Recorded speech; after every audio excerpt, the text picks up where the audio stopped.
कर्मण्येवाधिकारस्ते मा फलेषु कदाचन मा कर्मफलहेतुर्भुः मा ते संगोत्स्वकर्मणि।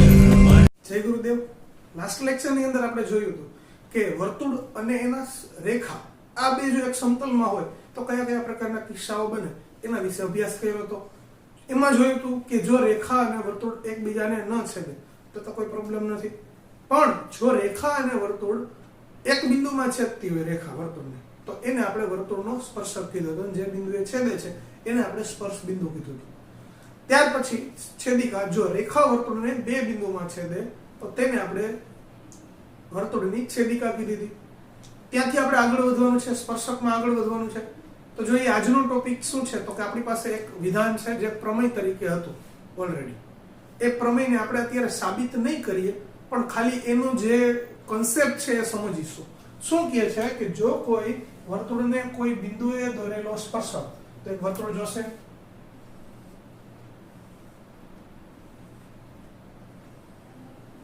વર્તુળને આપણે કહી દઈએ કેન્દ્ર O, વર્તુળના કોઈ એક બિંદુએ દોરેલો સ્પર્શક, અહીંયા સ્પર્શક દોરું છું,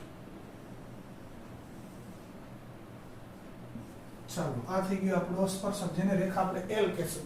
આ એનો શું થઈ ગયો છે સ્પર્શક। વર્તુળના કોઈ બિંદુએ દોરેલો સ્પર્શક સ્પર્શ બિંદુમાંથી પસાર થતી ત્રિજ્યા, મતલબ આ સ્પર્શ બિંદુમાંથી આપણે ત્રિજ્યાને પ્રસાર કરવાની છે એટલે ત્રિજ્યા થઈ ગયું। ત્રિજ્યા પસાર થતી ત્રિજ્યાને લંબ હોય છે, આ સ્પર્શ બિંદુમાંથી પસાર થતી ત્રિજ્યા અને સ્પર્શક એકબીજાને કેવા હોય છે લંબ હોય છે। એનો મતલબ એવો થયો કે અહીંયા ખૂણો કેટલાનો બને છે 90 અંશનો ખૂણો બને છે। હું અહીંયા P નામ આપી દઉં, અહીંયા નામ આપી દઉં Q, તો અહીંયા ખૂણો OPQ બરાબર 90 થાય। શું કામ તો કે આ OP અને PQ બે એકબીજાને શું છે લંબ છે, એટલે કે OP લંબ L અથવા એને હું OP લંબ PQ પણ કહી શકું, કારણ કે સ્પર્શકનું નામ શું છે PQ છે અને રેખા L છે। એનો મતલબ એવો થાય કે જો ત્રિજ્યા અને સ્પર્શક ગમે તે બિંદુએ હોય, મતલબ સ્પર્શકમાંથી ત્રિજ્યા દોરું એનો જે સ્પર્શ બિંદુ છે ત્યાંથી, તો એ હંમેશા કેવો હશે લંબ હશે। આ તો અહીંયા મેં એક સિમ્પલ આકૃતિ દોરી, કદાચ આવી રીતની આકૃતિ હોય તો મૂંઝાવું નહીં। અહીંયા આ શું છે એનો વર્તુળ, વર્તુળનો સ્પર્શક અહીંયા દોરેલો છે આ રીતે, અહીંયા આમ દોરું તો અહીંયા પણ ખૂણો કેટલાનો બને 90 અંશનો ખૂણો બને। આકૃતિ કદાચ આવી રીતની હોય કે આ વર્તુળ, હું અહીંયા સ્પર્શક દોરું છું તો અહીંયા આ વર્તુળ અને આ સ્પર્શક એકબીજાને ત્રિજ્યા અને સ્પર્શક એકબીજાને શું હશે લંબ હશે, તો અહીંયા પણ કેટલાનો ખૂણો બનશે 90 અંશનો ખૂણો બનશે, એટલે કે કાટખૂણો બનશે।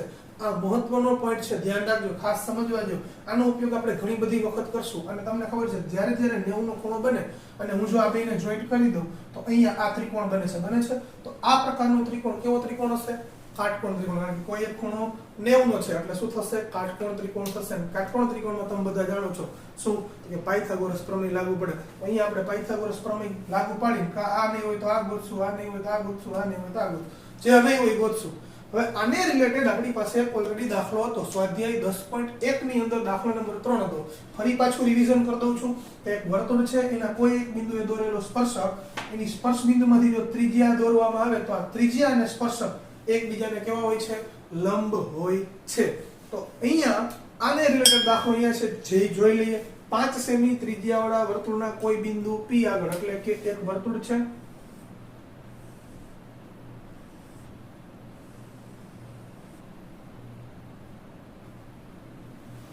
પાંચ સેમી ત્રિજ્યાવાળા વર્તુળના કોઈ બિંદુ P આગળ, વર્તુળનું બિંદુ છે અહીંયા લઈ લઉં છું, વર્તુળનું બિંદુ P આગળ એક સ્પર્શક દોરેલો છે જેનું નામ છે PQ। આ બિંદુ P આગળ મેં સ્પર્શક દોરેલો જેનું નામ છે PQ। વાંધો કાંઈ ના। O કેન્દ્રમાંથી પસાર થતી, અહીંયા O કેન્દ્ર હશે, O કેન્દ્રમાંથી પસાર થતી રેખા Q બિંદુએ છેદે છે, તો O માંથી આપણે એક રેખા પસાર કરવાની છે જેને આપણે ક્યાં છેદવાની છે Q બિંદુએ છેદવાની છે। તો OQ બરાબર 12 સેન્ટીમીટર, આ O થી લઈને Q નું અંતર આપણે આપી દીધું 12 સેન્ટીમીટર। તો PQ શોધો. તો હું અહીંયાથી આમ લંબ દોરું, મને ખબર છે કે અહીંયા આ સ્પર્શક અને ત્રિજ્યા એકબીજાને શું હોય છે? લંબ. આ O થી લઈને P નું માપ છે, ત્રિજ્યા આપણી 5 છે. તમારે આ શોધવાનું છે PQ. તો અહીંયા લખી નાખું છું, અહીંયા OP બરાબર R બરાબર 5 સેન્ટીમીટર, પછી OQ બરાબર 12 સેન્ટીમીટર. હવે મારી પાસે કયો ત્રિકોણ છે? ત્રિકોણ OPQ. તો ત્રિકોણ OPQ માં ખૂણો Q બરાબર કેટલા થાય છે? 90. ત્રિકોણ OPQ માં ખૂણો P 90 છે. તો ખૂણો P બરાબર 90. તેથી આમાં શું લાગુ પડે? પાયથાગોરસ પ્રમેય મુજબ. પાયથાગોરસ પ્રમેય લગાડો એટલે કર્ણનો વર્ગ, બાકીની બે બાજુના વર્ગના સરવાળો જેટલો. કર્ણ અહીંયા કાટખૂણાની સામેની બાજુ કર્ણ હોય તો OQ² બરાબર OP² પ્લસ PQ². OQ 12 નો વર્ગ, OP 5 નો વર્ગ પ્લસ PQ². 12 નો વર્ગ 144, 5 નો વર્ગ 25 પ્લસ PQ². તેથી 144 માઈનસ 25 બરાબર PQ². તેથી PQ² બરાબર 144 માંથી 25 બાદ કરીએ 19 ને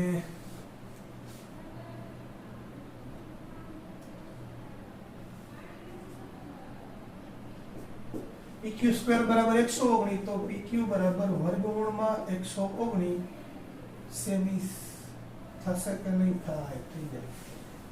રેડી? સિમ્પલ દાખલો હતો, પાયથાગોરસ પ્રમેય લગાડ્યો અને બીજું કાંઈ કર્યું નથી. ક્લિયર? આટલું. સ્વાધ્યાય 10.1 નો એક દાખલો બાકી હતો, એનો કોન્સેપ્ટ આના આધારે લીધો કે ત્રિજ્યા અને સ્પર્શક એકબીજાને શું હોય છે?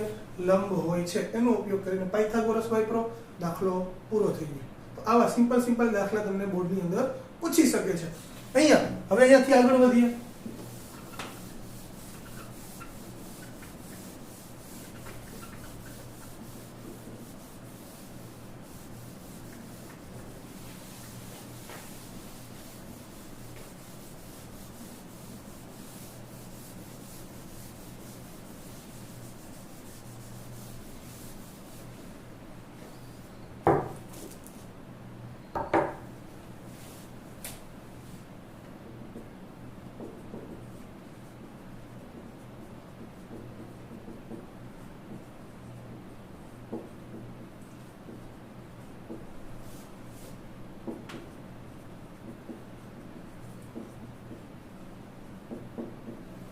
સમતલના કોઈ બિંદુમાંથી વર્તુળના સ્પર્શકની સંખ્યા, મતલબ એક સમતલ છે, ઈ સમતલ આપણે આ બોર્ડને જ લઈ લેશું અત્યારે. દર વખતે એવું ચોકઠું સમતલ દોરીશ નહીં, બરાબર?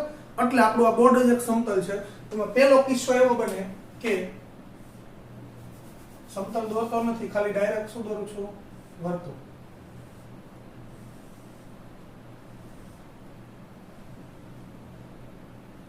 આ એક વર્તુળ છે જેનું કેન્દ્ર O છે.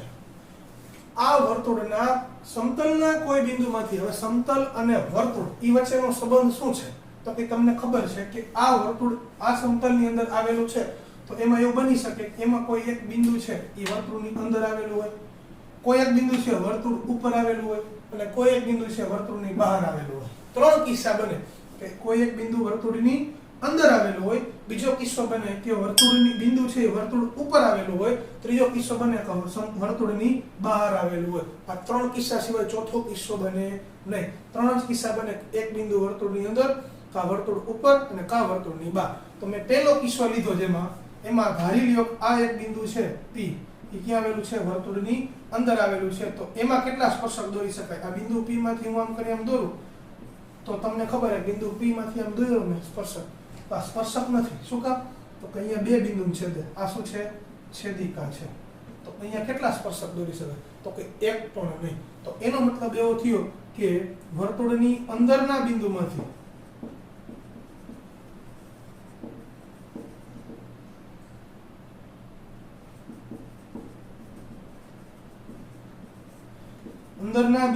દોરેલા વર્તુળની સ્પર્શકની સંખ્યા કેટલી?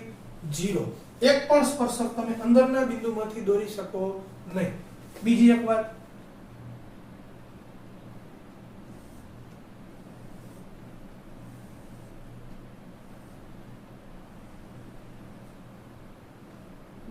આવો કેન્દ્ર.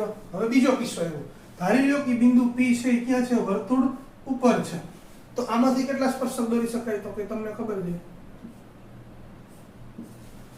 એક સ્પર્શક દોરી શકાય.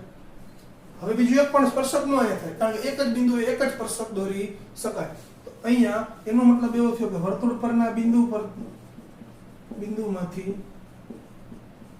દોરેલા સ્પર્શકોની સંખ્યા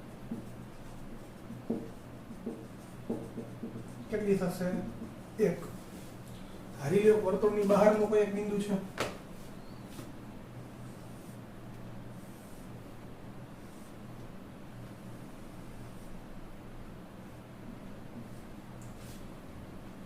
અહીંયા બિંદુ P આવેલું છે. આમાંથી મારે સ્પર્શક દોરવા હોય તો કઈ થાય?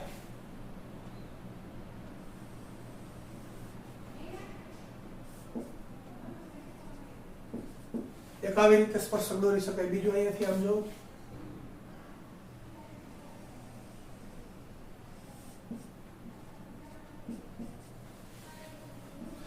તો વર્તુળની બહારના બિંદુમાંથી કેટલા સ્પર્શક દોરી શકાય? 2 સ્પર્શક દોરી શકાય. તો વર્તુળની બહારના બિંદુમાંથી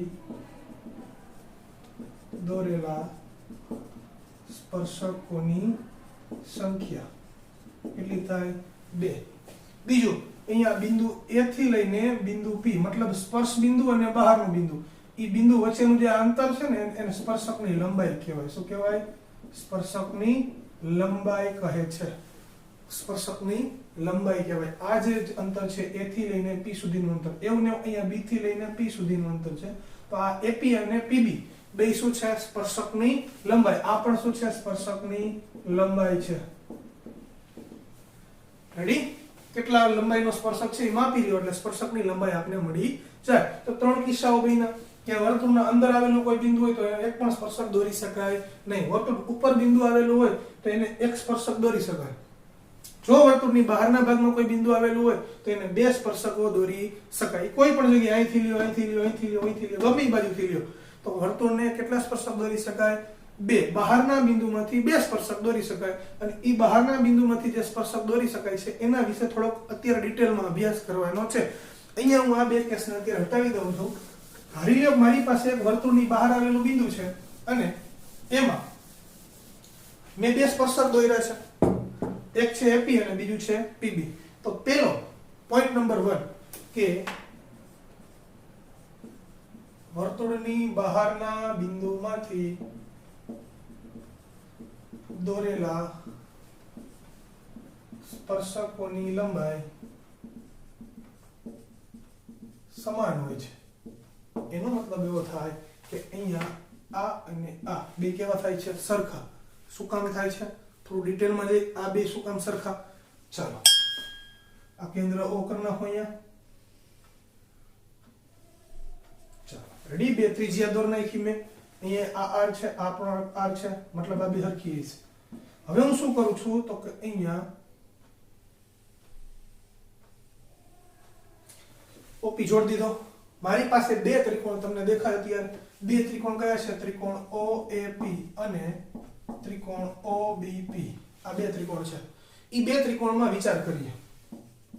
પહેલું આ OA અને OB બે સરખા જશે બે માટે.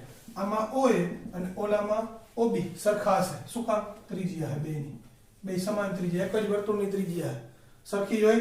બીજું હમણાં આપણે જોયું હતું થોડી વાર પહેલા કે વર્તુળનો સ્પર્શક અને વર્તુળની ત્રિજ્યા એકબીજાને લંબ હોય, 90 નો ખૂણો બનાવે. સેમ ટુ સેમ વર્તુળનો સ્પર્શક અને વર્તુળની ત્રિજ્યા એકબીજાને લંબ હોય, 90 નો ખૂણો બનાવે.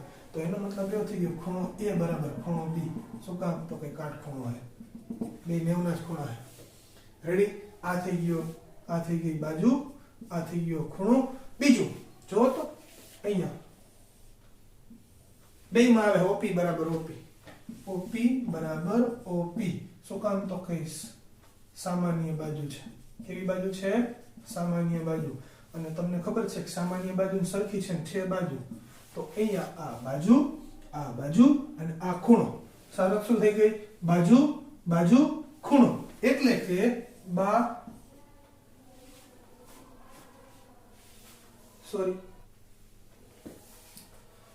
અહીંયા શું થઈ ગયું? બાજુ ખૂણો બાજુ, એટલે કે બાખુબા પરથી આ બે ત્રિકોણ કેવા થાય? સમરૂપ ત્રિકોણ OAP, સમરૂપ ત્રિકોણ, એકરૂપ ત્રિકોણ OPB. એના ઉપરથી જો તો અહીંયા હું AP લઉં તો અહીંયા PB, એટલે કે AP અને PB બે કેવા થઈ જશે? સરખા થઈ જશે. પહેલો પોઈન્ટ આપણો કે વર્તુળની બહારના બિંદુમાંથી દોરેલા સ્પર્શકોની લંબાઈ કેવી હોય? સમાન હોય. એનું આ પ્રૂફ છે. પ્રૂફમાં જવાની જરૂર નથી, બરાબર? માત્ર યાદ રાખવાનું છે. આ તો તમને સમજાય એટલા માટે સમજાવ્યું છે. બીજો પોઈન્ટ, પોઈન્ટ નંબર 2, અત્યારે થોડી વાર માટે આ વિખી નાખું છું. અહીંયા મારે OAPB શું છે? ચતુષ્કોણ છે. OAPB